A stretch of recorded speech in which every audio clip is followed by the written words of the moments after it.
Gente, então, bom dia.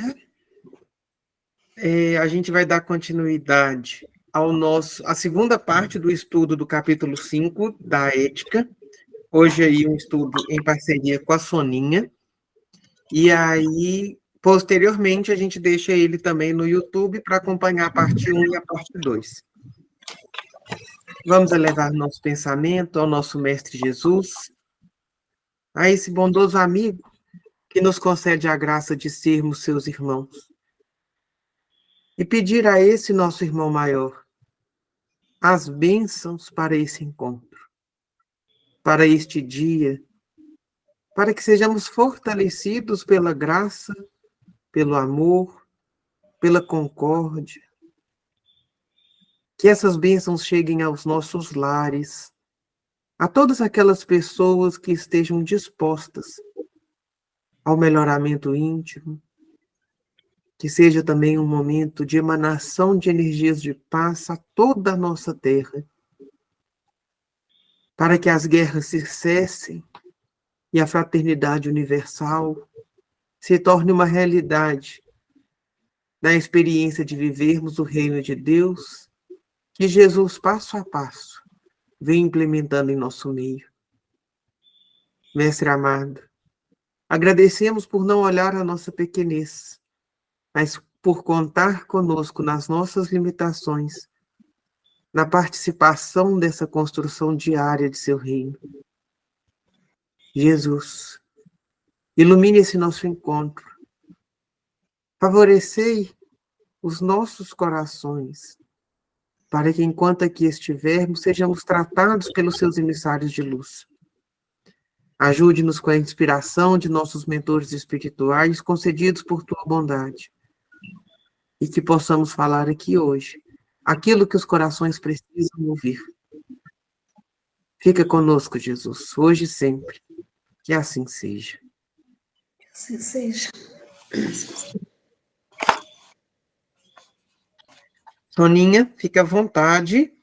E lembrando, gente, nós estamos em um grupo, então vamos interromper, vamos fazer de uma forma bem leve. Não é palestra, né? Bom dia, Murilo, bom dia a todos. Estão dando sequência, né, ao nosso estudo. Capítulo 44, né, da Ética. Não se pode conceber médium fora das lides da caridade, descomprometido com as necessidades de sua época, mas sim junto aos sofredores, enxugando lágrimas, apontando rumos, tornando-se crieneu para os que caminham ao peso da cruz, das próprias expiações e provas. O médium é o porta-voz da esperança.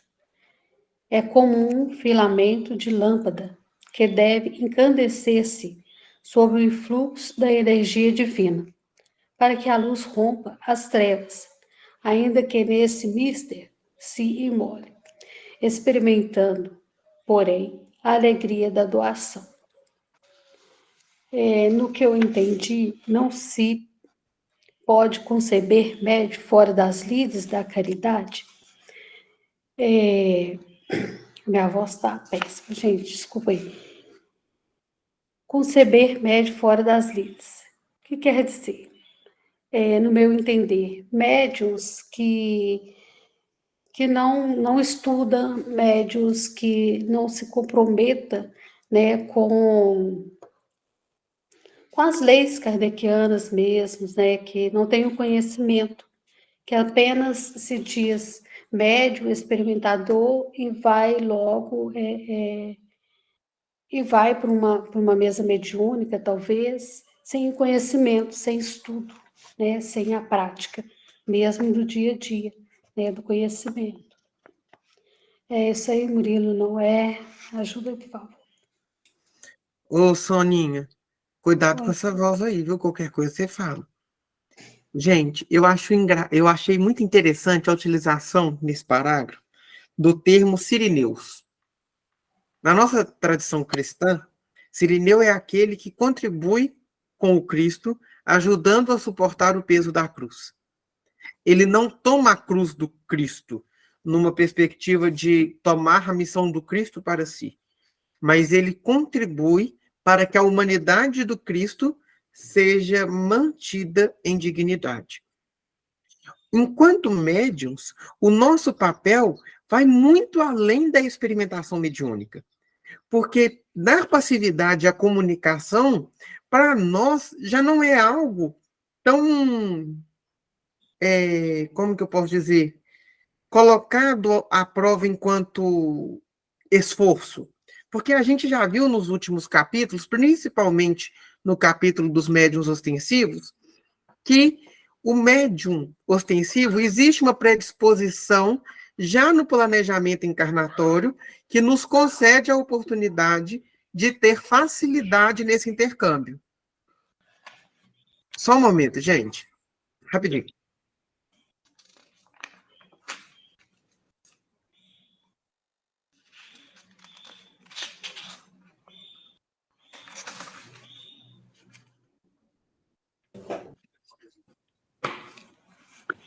E aí, a gente coloca a mediunidade assim, a quem nós estamos ajudando a suportar o peso das próprias cruzes quando estamos no exercício mediúnico?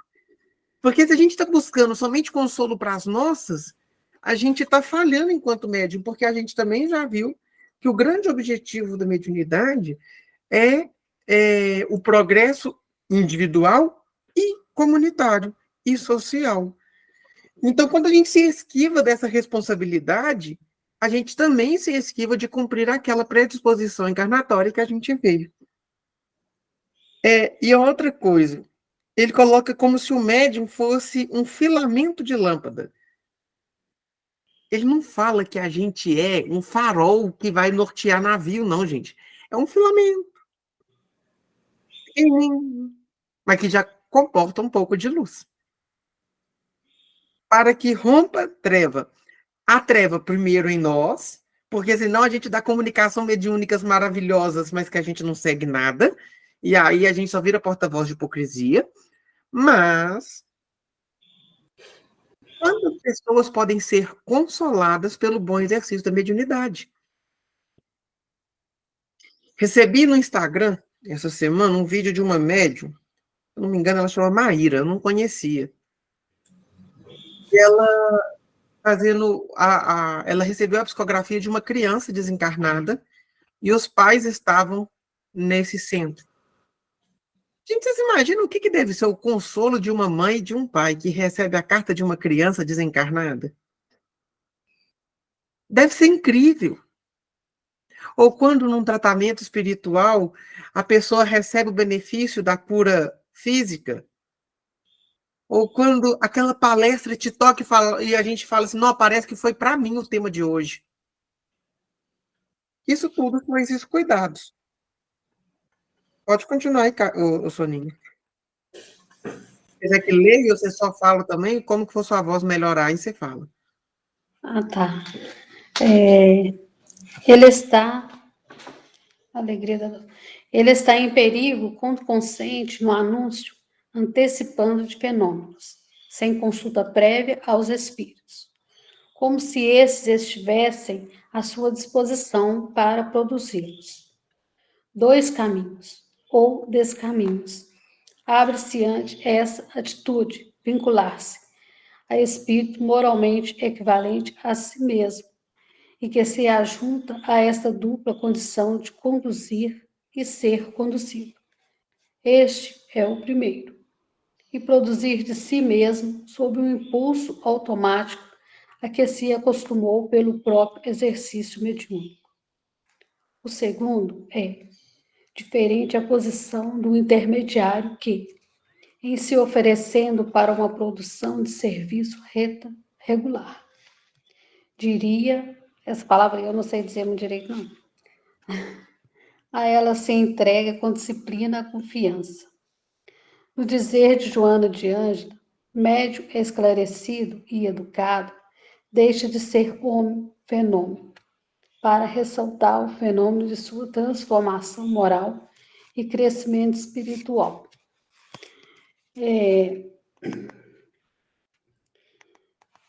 tem aqui o perigo quando consente no anúncio antecipado de fenômenos.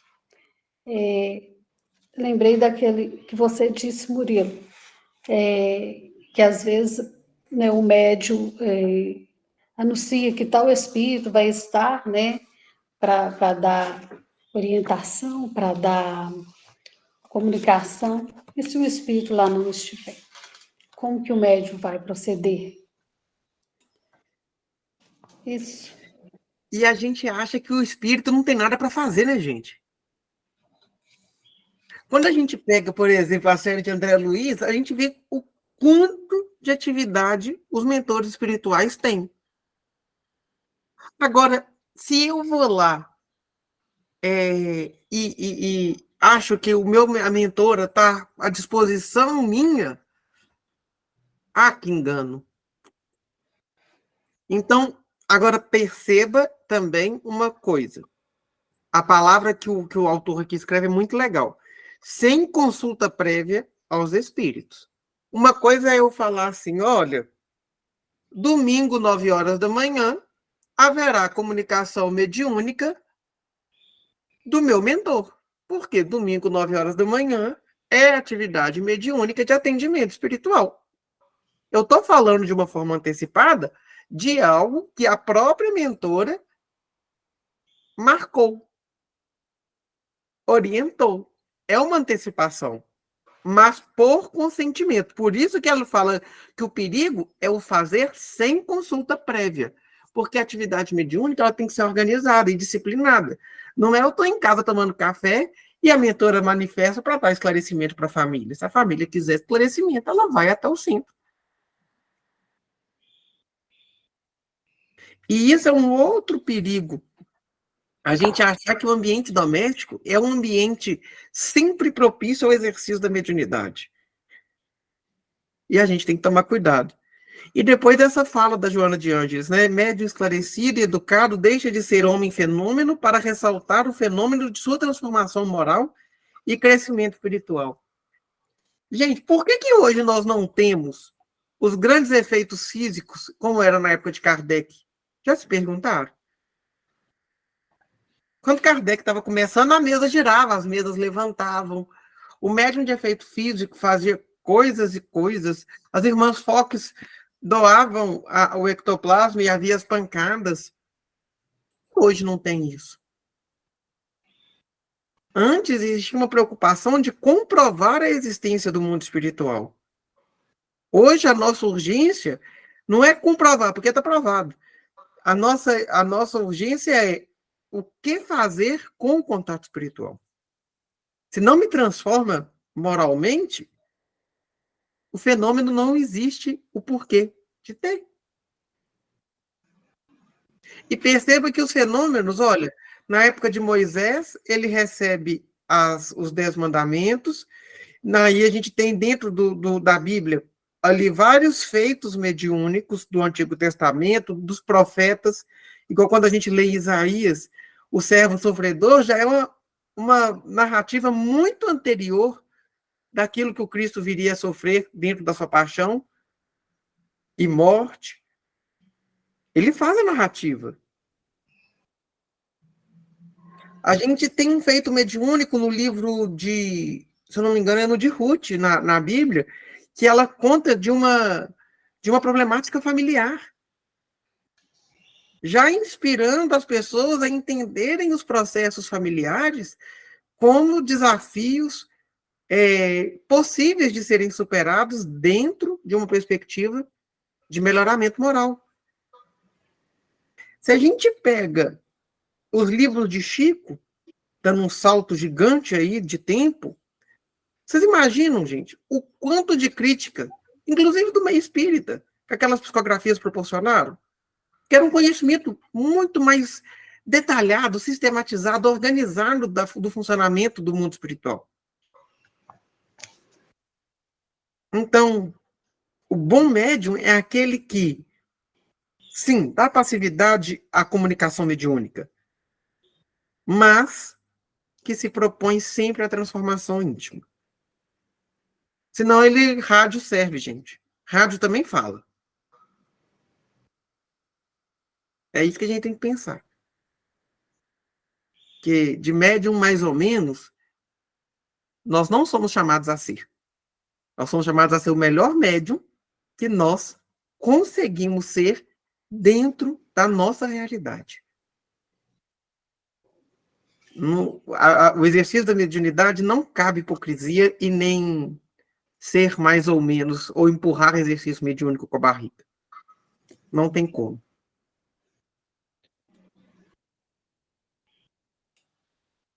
Tô calado agora, viu, Soninha?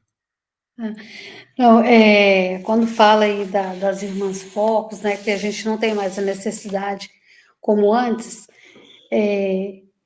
antes não tinha tantos meios, né, para aprender, né, para estudar, e hoje nós temos, né, então não há necessidade de, de ter essas comunicações, né, não precisa mais de tudo isso, né, nós estamos com tudo aí à nossa frente para a gente aprender, né, saber o que é ou Soninha, não.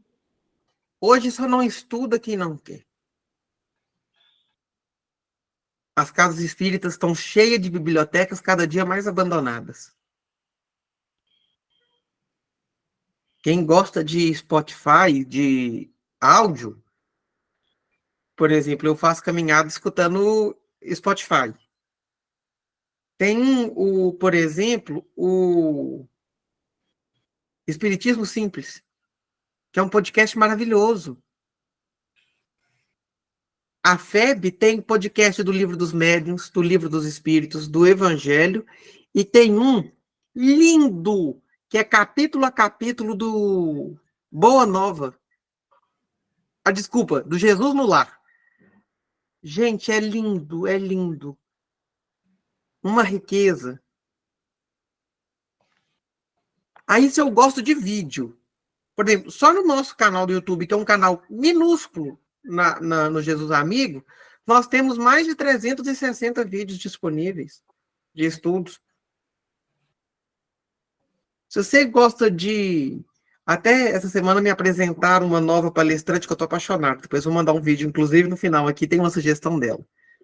Mas assim, quantas oportunidades de estudar? Quantas? Quantas de crescer? Agora, crescer é escolha.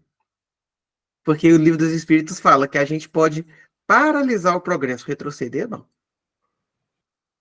A gente pode estar paralisado por pura teimosia. Vamos lá? Vamos lá.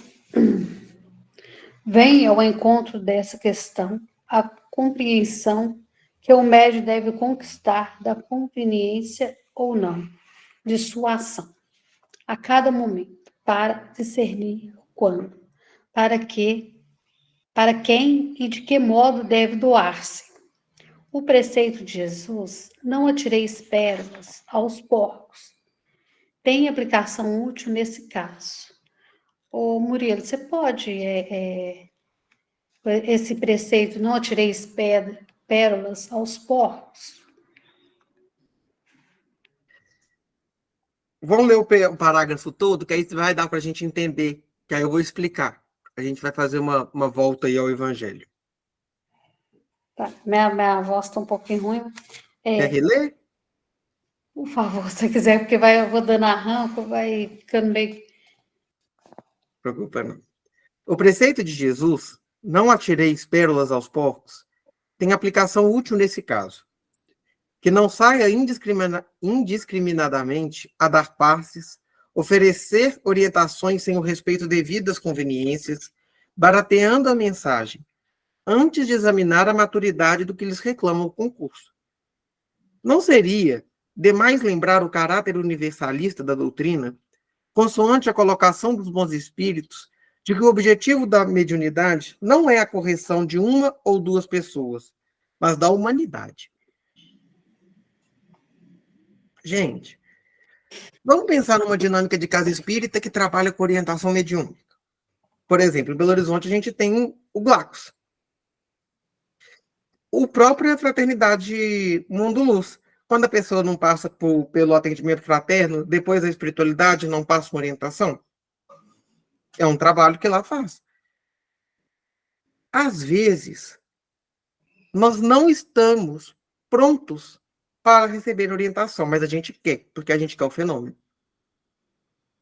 Aí, quando a espiritualidade vem e nos orienta algo, olha, leia o livro tal, faça culto no lar, passa um tratamento, toma 5 passes. Ou, gente, quem é? Quantas vezes a gente não cumpre? Ou seja, a gente está querendo o tratamento? A gente está querendo a orientação? Ou a gente está querendo escutar aquilo que eu estou disposto a ouvir, precisando de alguém para passar a mão na minha cabeça e dizer que eu estou certo? Atirar pérolas aos porcos é justamente a banalização da mediunidade, que ele faz esse jogo aqui, né? Essa aproximação do evangelho com o exercício da mediunidade. O médium que ele não entende essa primeira frase do parágrafo, a conveniência de usar ou não da sua ação. Qual que é o momento adequado? Quando que isso vai acontecer? Quem é que vai receber o fruto dessa da comunicação mediúnica? Como doar seu exercício mediúnico? Se isso tudo não for levado em consideração, quando a gente vai dar a passividade ao espírito, às vezes a gente está pegando e desperdiçando. Vou dar um exemplo para vocês. A Maíse Braga é uma palestrante lá da Comunhão Espírita de Brasília. E eu gosto até muito das palestras delas, porque são contando casos. E aí é um espiritismo muito pé no chão. E ela conta que quando foi a fundação lá da Comunhão Espírita, há mais de 50 anos, o Dr. Bezerra de Menezes é o mentor de lá, orienta uma pessoa com câncer a não fazer uma cirurgia. Nossa, mas o espírito falou isso? Falou. A pessoa fez a cirurgia e a pessoa desencarnou. Antes da hora. Teve uma vez que ela também conta que o doutor Bezerra passou uma orientação para uma pessoa que estava lá e depois de alguns anos essa pessoa volta, dizendo assim para ela, porque ela participou, ela ouviu essa orientação do próprio doutor Bezerra, falando assim, depois de alguns anos a pessoa volta e fala assim, olha, quando ele falou não levei nada a sério, mas o tempo me mostrou a veracidade da comunicação. E aí hoje eu entendo o porquê das coisas. Gente, não adianta. A mediunidade, quando ela é bem assistida espiritualmente, ela vai proporcionar para nós muito esclarecimento. Mas não adianta querer esclarecer quem não quer ser esclarecido. E isso é péssimo, porque a gente tem a síndrome do super-herói tentando salvar a humanidade. O espírita adora. O espírita gosta de falar assim, você está com um amigo que nem é espírita e fala assim, aí ele desabafa com você e fala assim, nossa, vamos lá na casa espírita tomar um passe? Vamos assistir uma palestra? Vamos passar pelo estudo? Gente, às vezes a pessoa não está pronta. Quantas vezes a gente mesmo não está? Vem os mentores e vem cá e fala, a gente pede uma orientação e a orientação vem, você está errado. Dá vontade de pegar a orientação e rasgar. Há uns anos atrás, mais precisamente há 7 anos atrás, eu pedi uma orientação lá no Glacos. E o Panzi, que é um espírito que passa comunicações lá, né, de orientação, me escreve uma carta. E aí ele detalha ali tudo que eu estava passando, foi um momento mais difícil, e no final ele coloca assim, leia as dores da alma. E eu li. E xinguei o espírito todos os capítulos. Parecia que o livro era feito para mim. Eu já reli esse livro 3 vezes. E vejo todos os dias que eu não posso mais fingir não ter as dores da alma. Porque se eu não encaro elas, eu não as curo. Eu não processo. Toda vez que eu finjo não ver minha dor, eu me torno escravo dela. E ela vai mexer em todas as minhas relações. E é por isso que é tão importante, mas tão importante, nós nos colocarmos dentro da espiritualidade, não como porcos que vão desperdiçar as pérolas que nos chegam, mas como estudantes, como experimentadores dessa boa nova que eles nos trazem para o nosso crescimento. Alguém quer comentar alguma coisa?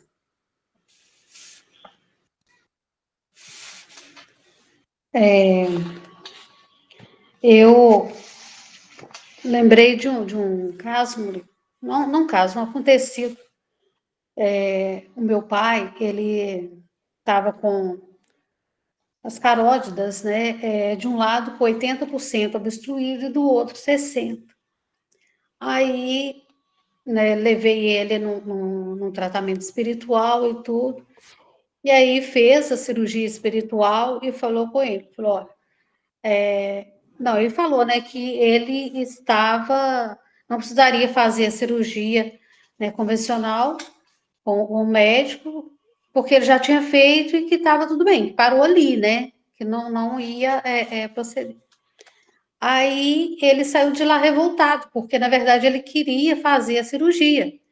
E aí ele falou, mas nem me cortou, nem não fez nada, como assim que fez a cirurgia? E ele esperando a cirurgia. Aí levava ele nos médicos e tudo, e o médico, tipo assim, a cirurgia não saía, né? E aí eu confiante, né? Lógico, né? Já tá feito, por que que vai sair, né, convencional? Não, já fez a cirurgia. E até hoje, assim, não saiu essa cirurgia que ele tanto esperava, né? Ele na coisa aí, de vez em quando ele fala, mas a minha cirurgia não vai sair, não. Eu falei, mas o senhor já fez. Ele falou, mas eu não lembro. Eu falei, mas já tá feita, né? Fez outras, mas aquela mesmo que foi feita, né? E ele não acreditava na coisa, mas não sei. E aí, né? Como se diz, ele não acreditava. Eu levei e eu, né, ali, consciente do que realmente estava acontecendo. É o merecimento dele, o que se diz sobre isso? Porque Gente, Jesus às vezes é teve. merecimento.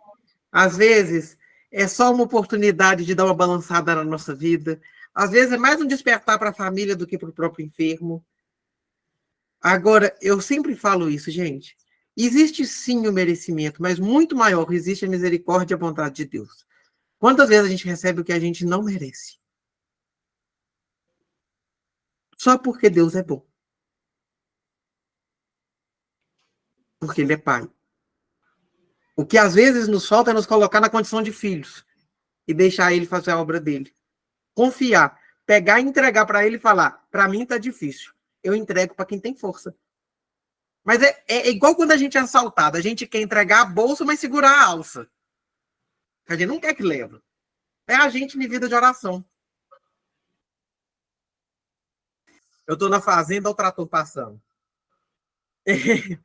É igual a gente na vida de oração. A gente quer pedir a ajuda de Deus e segurar a alça da nossa vida. Gente, deixa na mão dele.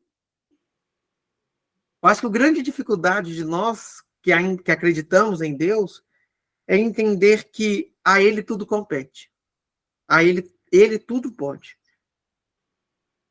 E como a gente, nas nossas relações, muitas vezes a gente é privado de experimentar a confiança completa nas pessoas que nos rodeiam pelo medo da decepção ou por achar que as pessoas não comportam a nossa realidade por inteiro, ou medo de julgamento, que são coisas possíveis e todos nós já experimentamos, a gente passa por uma outra observação. A gente acha que Deus é humano. E não é. Ele é perfeito.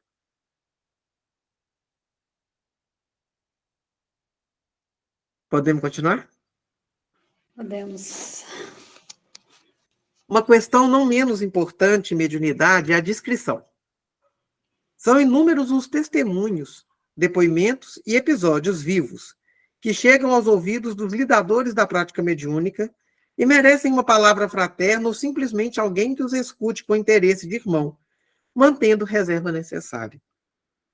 Esse rico conteúdo vivencial, desculpa, quantas vezes não se tem levado às fontes da vulgaridade, através de comentários descuidados, certas experiências que a mediunidade produz, como se fossem histórias para divertir o alimento para a conversação trivial das redes sociais?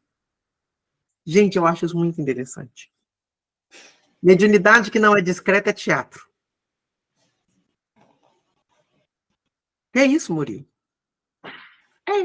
É isso que eu tenho percebido. Quantas vezes a gente vulgariza a mediunidade? Gente, quando a gente precisa de um remédio, a gente vai numa consulta. A consulta é pública? Todo mundo assiste minha... Eu vou para o consultório e todo mundo da recepção escuta o que eu estou falando. Não, a gente vai na privacidade. Quando eu vou para uma terapia, o psicólogo me atende, se não for uma terapia em grupo, individualmente. Mas até em grupo a gente tem uma ética do sigilo. O bom profissional não é aquele que fica o dia inteiro postando feedback de seus pacientes. É aquele que gera resultado. A mediunidade é a mesma coisa. A gente não faz de mediunidade profissão. A gente não é reconhecido pela mediunidade.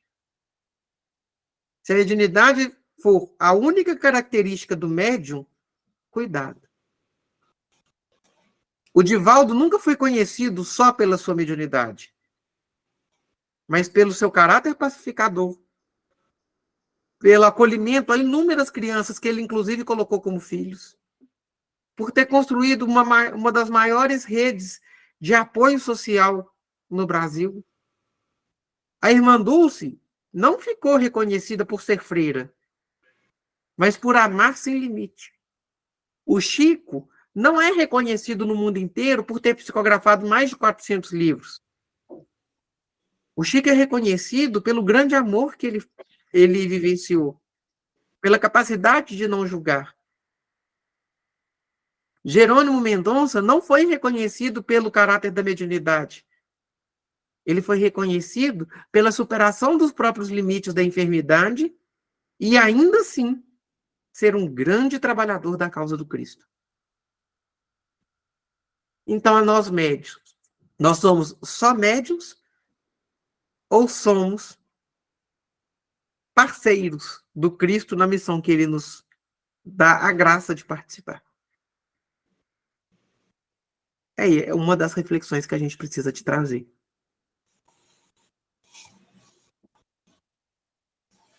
Oi, Soninha.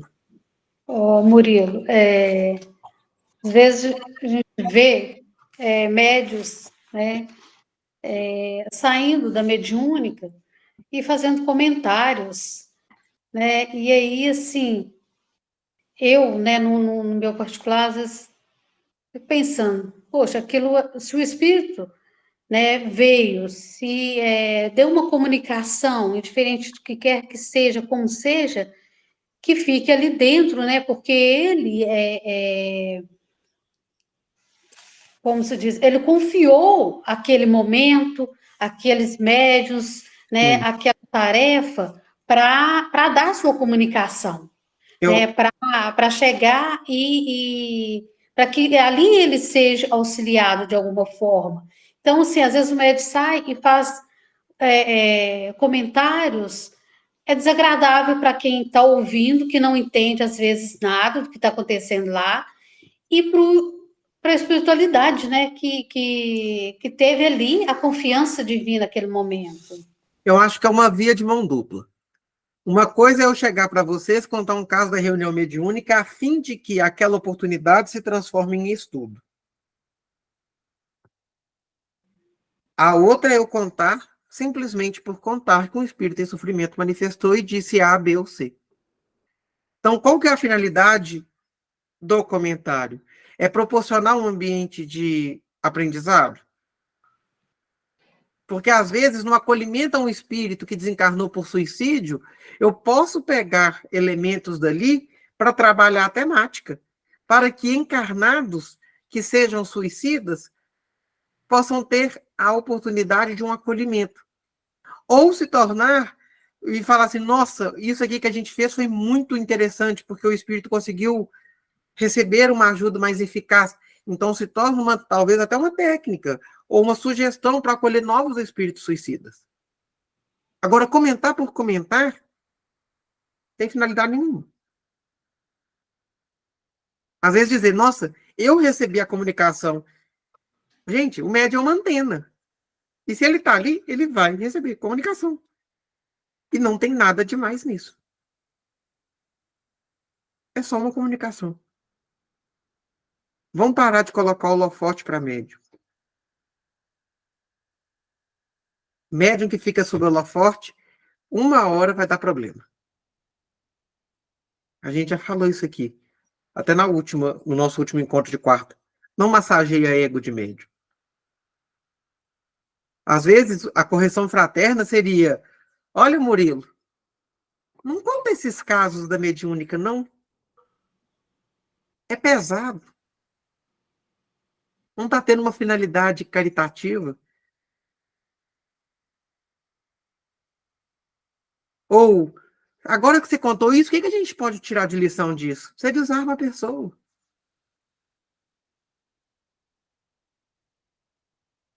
Porque essa descrição que a gente coloca na vivência mediúnica, ela é aprendida. Porque, gente, quando a gente está descobrindo a mediunidade, a gente acha que a gente está num filme de Hollywood. A gente quer contar tudo para todo mundo mesmo. Até a hora que você vai lá e decepciona, ou você vai lá e toma um puxãozinho de orelha. Nas primeiras comunicações mediúnicas, eu queria colocar quase que uma faixa, sou médium. Vaidade lá em cima, achando que eu era quase Jesus. E foi com correções fraternas que a gente vai mudando a postura. É igual um processo educativo de uma criança. Se você não fala não, você cria um monstro e não uma criança. Eu falo que o maior exercício de mediunidade para mim é olhar para uma mãe. A mãe fala sim o tempo todo para o filho? Não. A mãe só escuta o que ele quer do filho? Não, gente, eu, adolescente revoltado, ou dó da minha. A minha mãe, coitada, não soube nem escolher família para reencarnar. Posso que ela tá lá. Quando desencarnar, vai reler o contrato e falar, ó, da próxima. Eu nasci nele sem reler umas 3 vezes e um advogado por perto. Gente, mas mesmo assim, a mãe ama.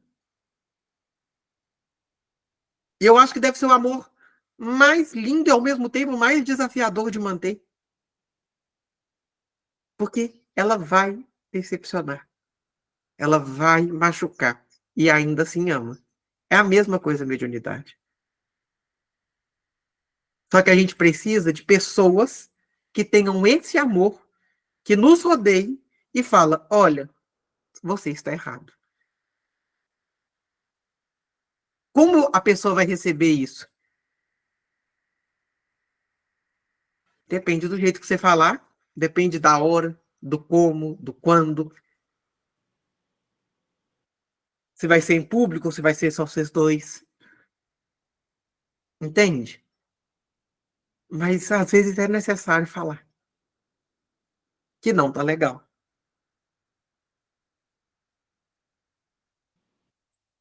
Bora continuar para a gente dar conta de terminar hoje?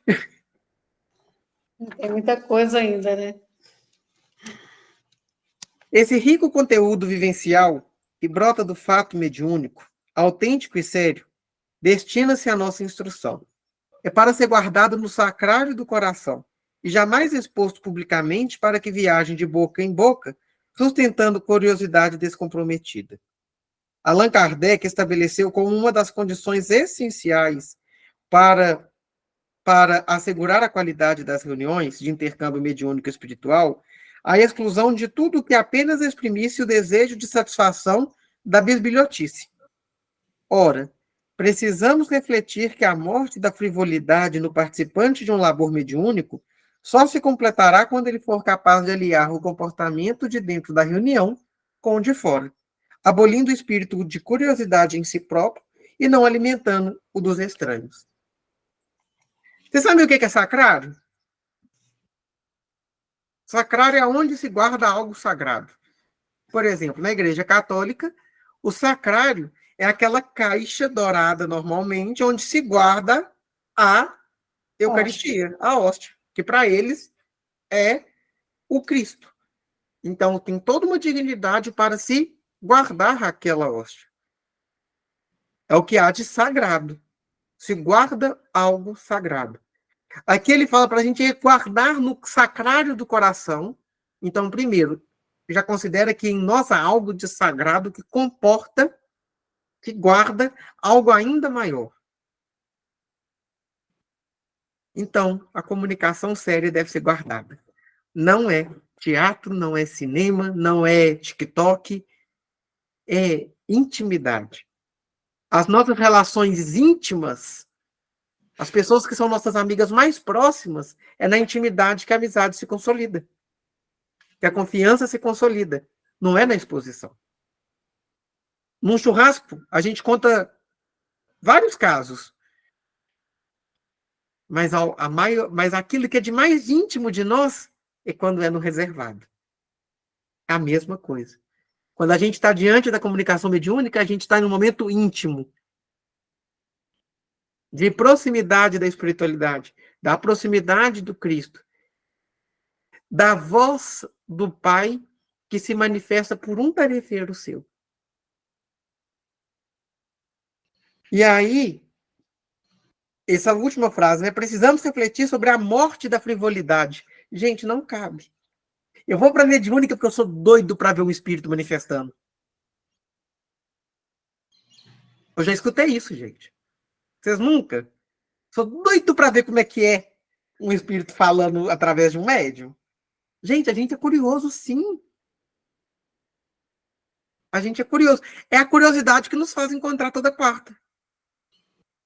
Porque o estudo o que é? Saciar uma curiosidade que se manifesta como sede de conhecimento. Mas associando vida prática ao estudo. Porque se for só estudo, não. Podemos parar de encontrar toda quarta. Se a gente não se propuser a trabalhar. E muito mais ao médium. Ao médium que trabalha a sua mediunidade. O exercício dela, por curiosidade, ele falha. Porque não é essa a finalidade.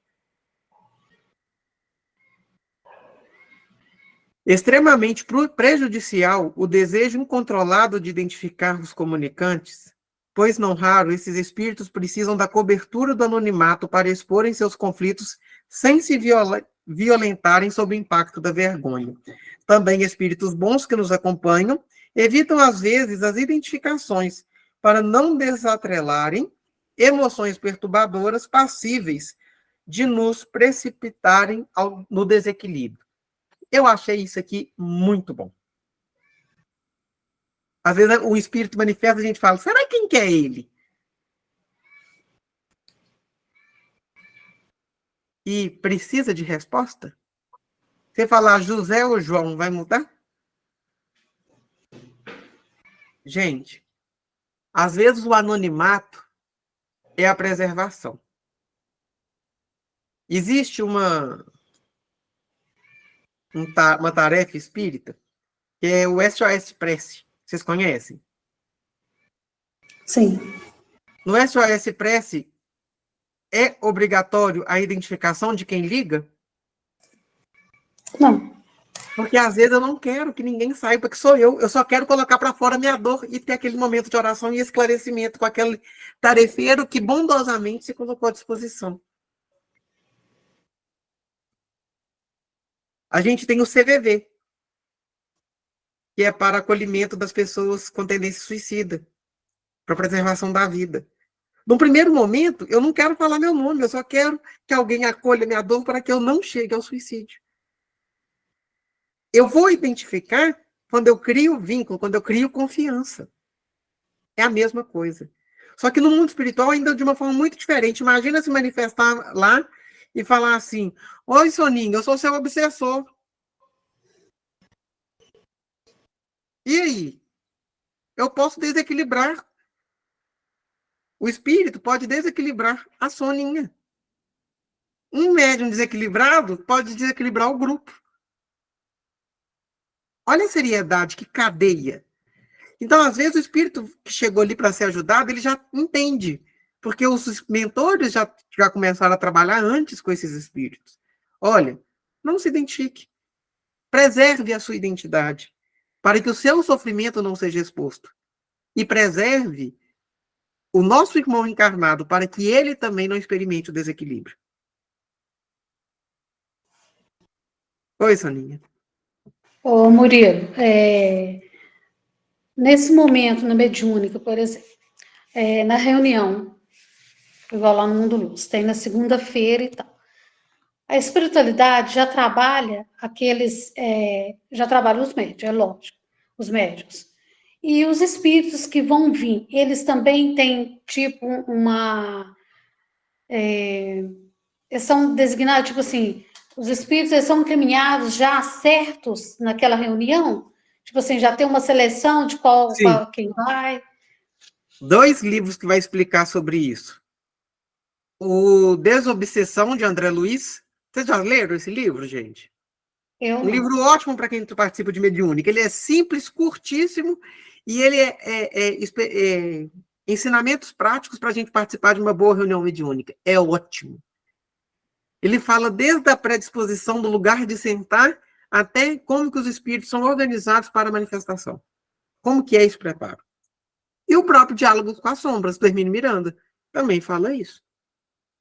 Não é um espírito aleatório que chega ali e comunica. Não, a mediúnica ela é extremamente organizada. E tem espíritos que vão e nem se manifestam. Mas na manifestação do outro ele já é ajudado, porque são histórias semelhantes. Você imagina se só fosse ajudado o espírito que comunica? Ferrou. Ia ter que ter reunião mediúnica o dia inteiro, 24 horas por dia. Mas quando a gente lê Nosso Lar, André Luiz não foi socorrido diante de uma desobsessão ou de uma reunião mediúnica. Foi socorrido pelo próprio mentor dele, com toda a contribuição dos trabalhadores de Nosso Lar. Mas é tudo muito organizado, não é ao acaso. Por isso é tão importante a frequência, a assiduidade da reunião. Se eu vou só o dia que eu posso, e os espíritos que foram preparados para comunicar por mim? Por isso que a gente trabalha muito isso. E quem assume o compromisso com o exercício da mediunidade precisa, de fato, vivenciar isso como uma missão, com compromisso. Respondi, Soninha? Respondeu sim, Murilo. Obrigada. Somente finalidades nobres, quais os estudos e a pesquisa responsáveis, podem justificar instâncias voltadas para a identificação dos comunicantes. Quando tal se evidencia, os mentores espirituais avalizam-nas conforme as finalidades da tarefa e a confiança que depositam no pesquisador e na equipe que ele dirige. Não é nosso caso. É porque existem algumas finalidades onde a identificação do espírito comunicante se torna obrigatório. Mas isso é a menor das menores. E aí a gente, às vezes, recebe uma psicografia maravilhosa. E aí na assinatura tá assim, espírito amigo. A gente revolta. Ele não tem nome, não? A gente esquece o teor todo para dar atenção só à assinatura. Isso é um perigo. Porque se ele assinar Jesus, então toda mensagem que assinou Jesus é do próprio Cristo? O teor é sempre mais importante que a assinatura.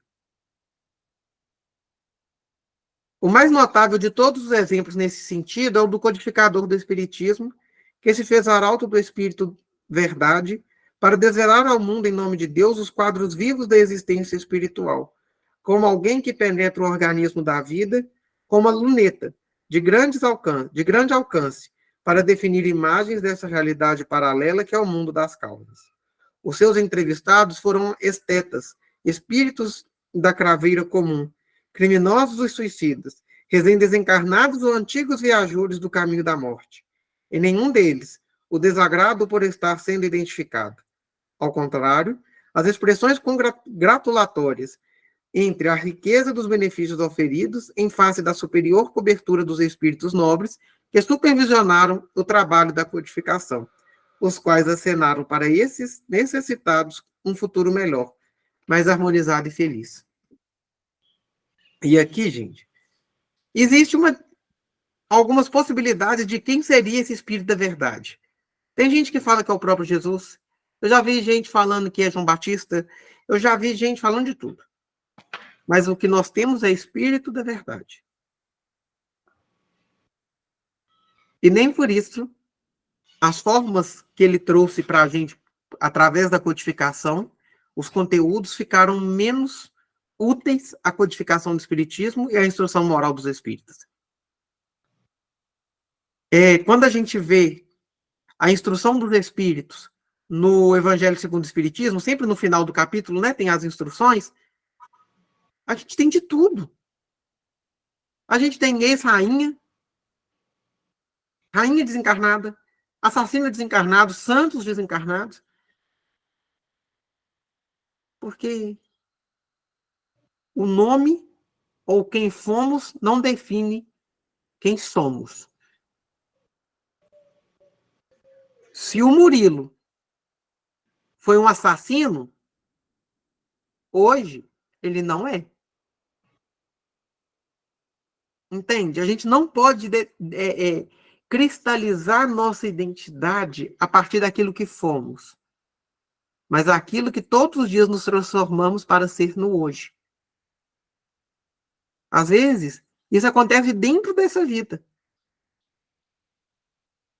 da atual.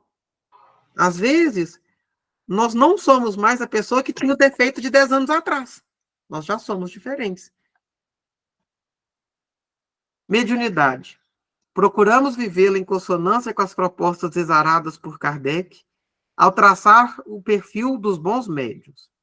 Assim procedendo, estaremos nos abrigando sob o teto da seriedade, para avançar com modéstia até atingir o espaço mais amplo do devotamento, e nos revestirmos da segurança para atuar com os espíritos bons e superiores no grande projeto da regeneração da humanidade. Gente, eu acho que esse último parágrafo, ele é o resumo. Para a gente trabalhar com o exercício de ética dentro da mediunidade, a gente precisa de ter devotamento. Devotamento é constância na ação de algo que seja sagrado. É perseverança. Trabalharmos com modéstia, ou seja, a partir da humildade.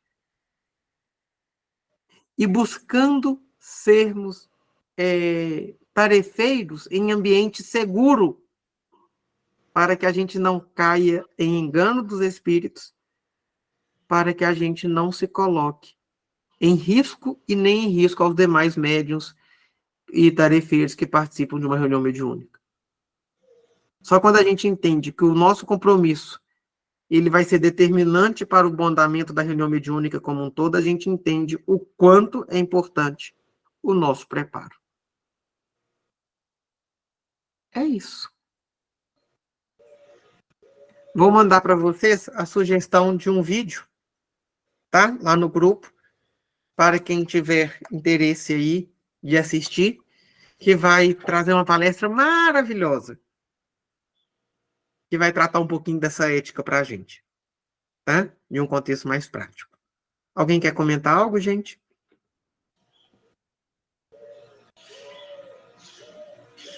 Tá tranquilo? Soninha, então faz a prece para nós. Senhor Jesus, Mestre amado, quero agradecer a espiritualidade por esse estudo, por um momento de aprendizado. Agradecer ao Murilo pela oportunidade, pela dedicação, pelo ensinamento, por essa paciência desse estudo para conosco. Senhor Jesus, Mestre amado, que possamos, Pai, ter um final de semana agradável. Aqueles que estão fora dos seus lares, dê a eles a sabedoria e o entendimento. Que possamos, Pai, trazer para nossas vidas esse ensinamento. Esteja conosco, Senhor, agora e todo sempre. Que assim seja. Graças a Deus. Vou paralisar aqui a gravação e vou pedir para vocês esperarem rapidinho.